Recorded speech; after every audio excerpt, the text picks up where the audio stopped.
Dapat nga bang hiwalayan kapag ka nahuli mong gumagamit ng dating app ang jowa mo? Ba't kasi nahuli?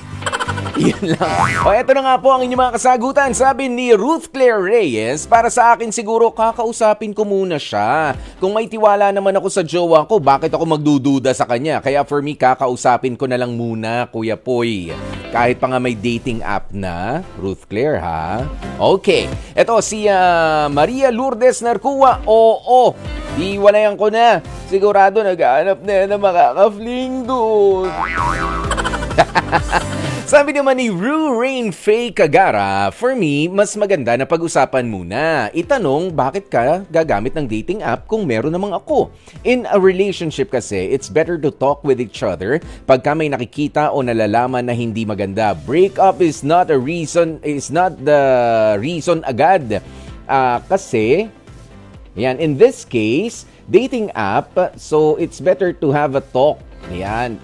Kasi sa pag-uusap pa lang, doon mo malalaman yung rason behind the problem. Sa pag-uusap pa lang, doon mo makikita yung sincerity niya upon explaining his or her reason.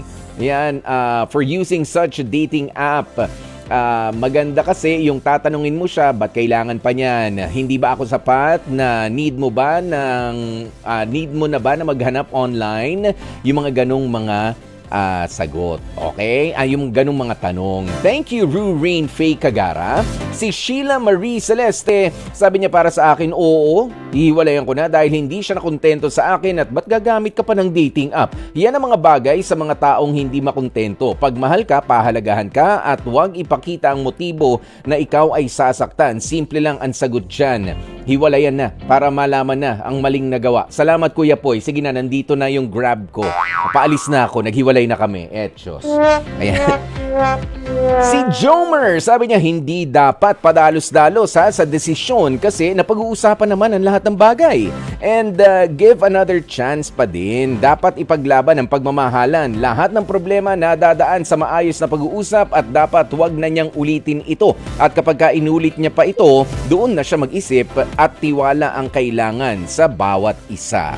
Ayan, kapag ka-habitual na, no, pinatanggal mo na yung dating app tapos biglang bumalik na naman while in a relationship pa rin kayong dalawa, ay nako, ibang usapan na yun. Si Renato C, sabi niya, hindi naman dapat nahiwalayan. Pag-usapan na mabuti at hayaang magpaliwanag rin ng partner. Sa panahon ngayong moderno na ang teknolohiya, lahat tayo ay may karapatan ng gumamit ng dating app na yan. Okay, ayan, kasi yung iba raw ay naghahanap lang ng mga kliyente. Sabi, oo, naghahanap na ng mga kliyente sa ano yan, sa mga scam nila, ganyan. Pero ba't ka nga rin kasi pupunta pa kung scam na yung iba, no?